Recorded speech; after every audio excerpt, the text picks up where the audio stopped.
Captain TV நேயர்களுக்கு காலை வணக்கங்கள். இந்த யோகாசன நிகழ்ச்சியை தொகுத்து வழங்குவது குமாரி லக்ஷ்மி ஆண்டியப்பன். இந்த யோகாசனத்தையே கஷ்டமான ஆசனங்கள், போட்டிக்குரிய ஆசனங்கள், அதாவது ஒரு டீச்சர் லெவல்ல நீங்க அந்த யோகாசனம் சொல்லி தரணும்னா ஸ்டூடெண்ட்ஸை விட நீங்க கொஞ்சம் அட்வான்ஸ்டு லெவல்ல நீங்க அந்த பயிற்சியை பண்ணி பழகிக்கணும். முதல்ல நீங்க ஒரு யோகாசன ஆசிரியரா இருக்கணும் அப்படின்னா முதல்ல நீங்க வெஜிடேரியன் டயட்டை ஃபாலோ பண்ணணும். அது ரொம்ப முக்கியம். ரெண்டாவது காஃபி டீ குடிக்கிறத விட்டுறணும். மூணாவது பசிச்சாதான் சாப்பிடணும்.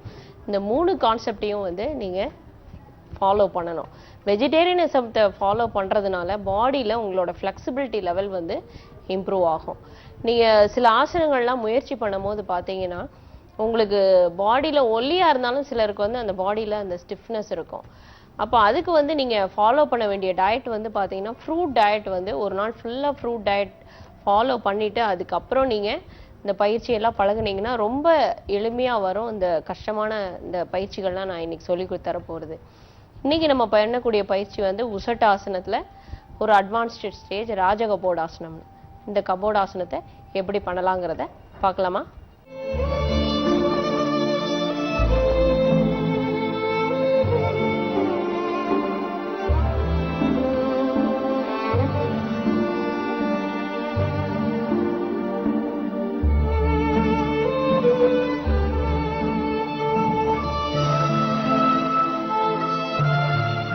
இன்னைக்கு நான் உங்களுக்கு சொல்லி தரக்கூடியது அந்த உசட்டாசனம். உசட்டாசனத்துல அந்த ராஜகபோடாசனமும் நம்ம இன்னைக்கு பார்க்க போறோம். இது கொஞ்சம் கஷ்டமான பயிற்சி, இந்த ராஜகபோடாசனம். இதை நீங்க உசட்டாசனத்தை பழகி கொஞ்சம் அட்வான்ஸ்டு ஸ்டேஜ்ல ஒரு சின்ன பசங்க ஏற்கனவே பழகிட்டு இருக்கவங்க இந்த பயிற்சியை நீங்க பண்ணலாம். இப்போ பத்மாசனத்துல கழிச்சிட்டு முட்டி போட்டு உட்காருங்க.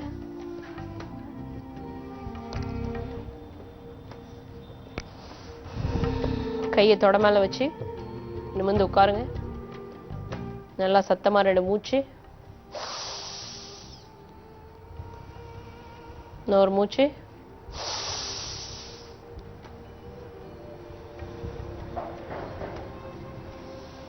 இப்போ முட்டி போட்டு நில்லுங்க. காலை கொஞ்சம் அகலமா வைங்க. இப்போ உசட்டாசனம் பண்ண போறோம். இந்த ராஜகபோடாசனத்தோட பேசிக்கே இந்த உசட்டாசனம் தான். இதை பண்ணிட்டு நீங்க அதை பழகலாம். இப்போ வலது கையை வலது கால் மேலே வைக்கணும், இடது கை இடது கால். இப்போ தலையை நல்லா தொங்க போடணும். நல்லா அந்த இடுப்பை முன்னாடி தள்ளணும். இந்த பொசிஷன்லயே ஒரு 10 கவுண்ட். 1 2 3 4 5 6 7 8 9 10. மெதுவா எழுந்துருங்க. கை பின்னாடி கட்டுங்க. உசட்டாசனத்துக்கு மாற்றாசனம் இந்த மகாமுத்ரா. கை பின்னாடி கட்டி முன்னாடி பெண்ட் பண்ணணும். நிறைய பேருக்கு இப்படி உட்காரவே முடியாது. அவங்க கையை அப்படி கீழே வச்சு இந்த நமஸ்காரம் பண்ற மாதிரி முன்னாடி குனியலாம். இப்போ இந்த பொசிஷன்லே ஒரு 10 கவுண்ட்ஸ். 1 2 3 4 5 6 7 8 9 10. மெதுவா எழுந்துருங்க. நல்லா சத்தமா 2 மூச்சு.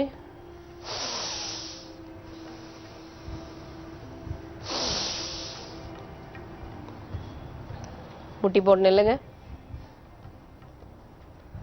இப்போ இந்த உசட்டாசனத்தை நீங்க இன்னும் கொஞ்சம் கஷ்டமா பண்ணணும்னா காலை சேர்த்து வச்சு பண்ணணும். காலை சேர்த்து வைங்க.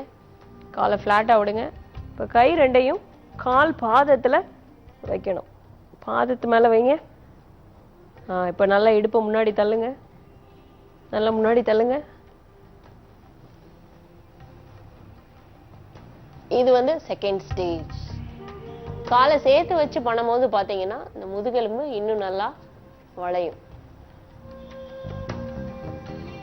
அப்படியே வச்சு ஒரு 10 கவுண்ட்ஸ். 1 2 3 4 5 6 7 8 9 10. கால் மேல உட்காருங்க. கை பின்னாடி கட்டிக்கோங்க. முன்னாடி பெண்ட் பண்ணணும்.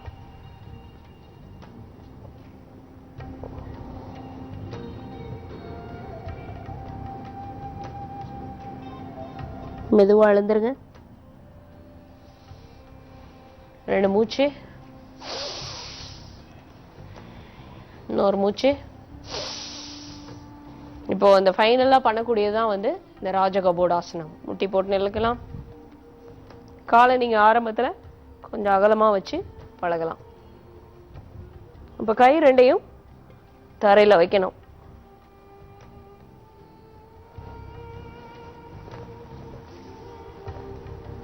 இந்த பொசிஷனுக்கு வரணும். வந்துட்டு இந்த தலைய கால்ல வைக்க ட்ரை பண்ணணும்.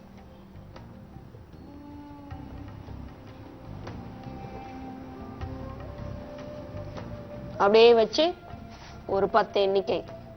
1 2 3 4 5 6 7 8 9 10.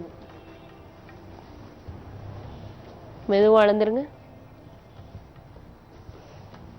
கை பின்னாடி கட்டி முன்னாடி குனியணும்.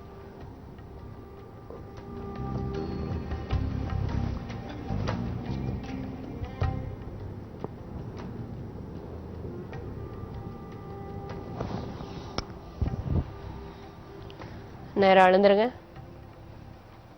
2 மூச்சு.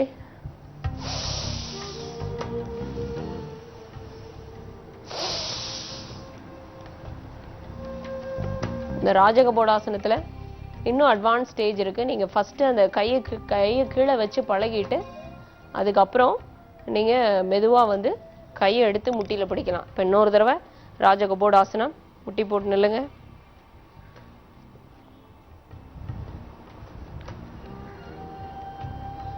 கையை தரையில வச்சு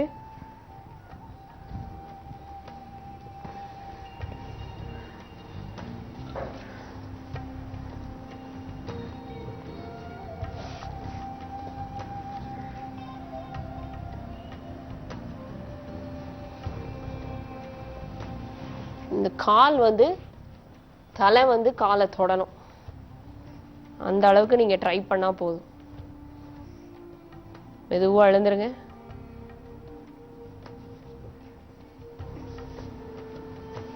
கால் முட்டி போட்டு உட்காருங்க. கையை பின்னாடி கட்டி முன்னாடி பெண்ட் பண்ணணும். 10 counts. 1 2 3 4 5 6 7 8 9 10. எழுந்துருங்க.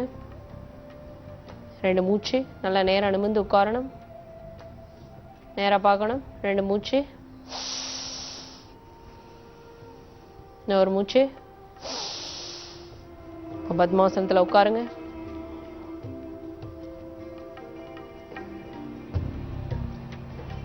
இன்னைக்கு நான் உங்களுக்கு சொல்லி கொடுத்த இந்த பயிற்சி உசட்டாசனம். உசட்டாசனத்துல 2வது நிலை. அப்புறம் இந்த ராஜகபோடாசனம். ராஜகபோடாசனம் ரொம்ப கஷ்டமான பயிற்சி. அதை வந்து நீங்க ரொம்ப வயசானவங்க எல்லாம் பழக வேண்டாம். குழந்தைங்களுக்கு அந்த பயிற்சி வந்து நீங்க சொல்லி தரலாம். ரொம்ப ஈஸியா அவங்க பாடி வந்து ரொம்ப ஃப்ளெக்சிபிளா இருக்கிறதுனால ஈஸியா பண்ணிடுவாங்க. அதை வந்து நீங்க கரெக்ட் பண்ணவே வேண்டாம். நீங்க இப்படி பண்ணுன்னு சொல்லிட்டா போதும். கையை அப்படி வை, காலை அப்படி வை அப்படின்னு நீங்க மிரட்ட வேண்டாம். அவங்களா வந்து அதை தப்பா பண்ணாலும் சைடு எஃபெக்ட்ஸ் எதுவுமே வராது. நாளைக்கு வேற ஒரு பயிற்சியோட நான் உங்களை சந்திக்கிறேன். நன்றி.